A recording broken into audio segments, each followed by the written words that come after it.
చాలా మంది మీకు ట్రాన్స్ అయ్యాక బ్యాడ్ ఎక్స్పీరియన్స్ ఏమైనా ఉందా? బ్యాడ్ ఎక్స్పీరియన్స్ అంటే సార్ ఫ్యామిలీ పరంగా అయితే నాకేం లేదు. లైక్ ఫ్యామిలీ పరంగా కాదు, ఈ లవర్స్ పరంగా. సార్ లవర్స్ పరంగా ఎవరికైనా ఉంటుంది సార్, అమ్మాయిలకు ఉంటుంది అబ్బాయిలకు ఉంటుంది. ఎవ్రీ ట్రాన్స్ ఉమెన్ ఏ విషయంలోనూ బాధపడదు. అంటే తల్లిదండ్రుల విషయంలో కొంతవరకు బాధపడుతుందేమో, బాయ్ ఫ్రెండ్స్ విషయంలో మాత్రం పీక్స్ వెళ్ళిపోతుంది. ప్రేమ అనేది పీక్స్ వెళ్ళిపోతుంది. ఇంక వాడే ప్రపంచం, ఇంక వాడి గురించి మూడో ప్రపంచ యుద్ధం చేయమన్నా సరే yes I'm ready to do అంటారు. చేసారా సార్? నేను చేయలేదు సార్, నేను చేయలేదు సార్. నేను అంతవరకు చెప్పారు కదా నిజం సార్. నా గుడ్లు అందరూ పెళ్లి చేసుకెళ్ళిపోయారని ఒకరిని ప్రేమించాను సార్, అది ఎప్పుడో 10 years బిఫోర్ స్టోరీ అది. అండ్ అదేంటి మీరు 20 years ఇందాక అన్నారు కదా 36 years ఏంటంటే నేను అప్పుడు 16 ఏళ్ళు. అంటే నేను ఏం కాదు, నాకు 4 మనలు ఉన్నారు, నేను ఎంగలా ప్రూవ్ చేసుకోవాల్సిన అవసరం కొత్తగా పెళ్ళి అవ్వాల్సిందే లేదు కదా.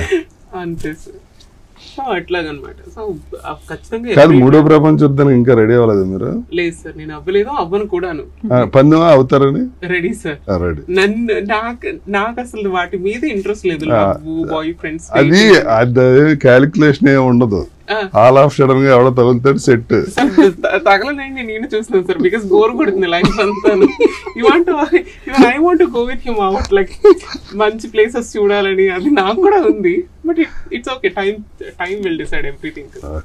సో సారంగ దర్యా గురించి కొత్తగా ఏమైనా చెప్పాలి అనుకుంటున్నారు?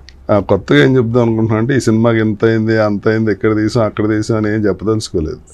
సినిమాలో ఒక ఎమోషన్ ఉంటుంది, అది బాగా తీశారు కాబట్టి చూసి సక్సెస్ చేస్తే ఇలాంటి కొన్ని మంచి సినిమాలు ఇంకా వస్తాయి. ఖచ్చితంగా చూస్తారు సార్, ఎందుకంటే ఇది కొత్త కాన్సెప్ట్.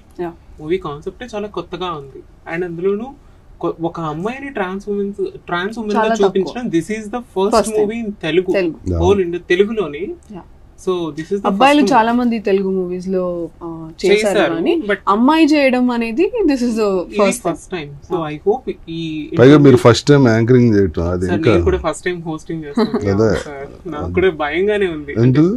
సీనియర్ ఆర్టిస్టుల ముందు ఎప్పుడో నేను పుట్టక ముందు నుంచి మీరు ఇండస్ట్రీలో ఉన్నాను, పుట్టక ముందు నుంచి మీరు సినిమాలు చేస్తున్నారు సార్. మిమ్మల్ని చూస్తూ పెరిగాను సార్ నేను సినిమాల్లో. చిన్నప్పుడు మీరు వస్తే భయపడిపోయేవాళ్ళం, మై గాడ్ విలన్ వచ్చారు. నేను కూడా స్టార్టింగ్ లో కొంచెం భయపడ్డాను నాకు చేసే స్టార్టింగ్ లో. చెప్పలేదు ఎప్పుడు, తర్వాత ఇది ఫన్నీ ఫిల్ అని వదిలేసావా? ఎవరు అలా మీ గురించి థింక్ కూడా చేయరు సార్. సో ఈ మూవీలో మంచి సాంగ్స్ ఏమైనా ఉన్నాయా? చాలా మంచి సాంగ్స్ ఉన్నాయండి. ఎబెనెజర్ పాల్ అని మా music director. So he's the music. మీకు బాగా నచ్చిన సాంగ్ ఏముంది ఈ మూవీలో? నా మూవీలో ట్రాన్స్ఫర్మేషన్ టైంలో ఒక సాంగ్ వస్తుంది. It is very emotional and చాలా కనెక్టింగ్ గా ఉంటుంది సాంగ్, చాలా బాగుంటుంది. That's my favourite song in film. Okay. And ఎన్ని డేస్ పట్టింది టోటల్, అంటే మీరు ఆ క్యారెక్టర్లోకి రావడానికి కానీ, అంటే నేను ఇదే అని మీకు మీరు తెలుసుకొని ఈ మూవీ చేయటం కానీ అలా ఎన్ని డేస్ పట్టింది? డైరెక్టర్ గారు కథ చెప్పగానే వెళ్ళిపోయింది అందులోకి. అవునా, నైస్. సో తేజగా ఉన్న మీరు ప్రియాంకగా మారినప్పుడు మీ ఎగ్జాక్ట్ ఫీలింగ్ ఏంటి? మీరు ఎలా అనిపించింది? నేను కొత్తగా ఏమీ ఫీల్ అవ్వలేదండి తేజ టు ప్రియాంక అనేది. జస్ట్ నా బాడీలో పార్ట్స్ మారాయేమో కానీ సేమ్ ఫీలింగే ఉండింది. బికాస్ చిన్నప్పటి నుంచి Teju feels like Priyanka only, no. So that అందుకనే కదా ప్రియాంక వచ్చింది. సో కాకపోతే నాకు ఆ టైంలో అనిపించింది ఏంటి అంటే, లైక్ నన్ను నేను చూసుకునేటప్పుడు I feel like oh my god, yeah now you look like perfect Priyanka అని నేను అనుకున్నాను. Now you feel complete. ఎప్పుడైనా సూసైడ్ అటెంప్ట్ ఏమైనా ట్రై చేశారా? అలా అనిపించిందా? యా, ఎందుకు అనిపిస్తుంది? ప్రియాంక అది కాదు కదా. నో సార్, నేను అవన్నీ దాటిన తర్వాత ఇంత స్ట్రాంగ్ అయ్యాను. సో డే 1 నుంచి స్ట్రాంగ్ అయ్యాను.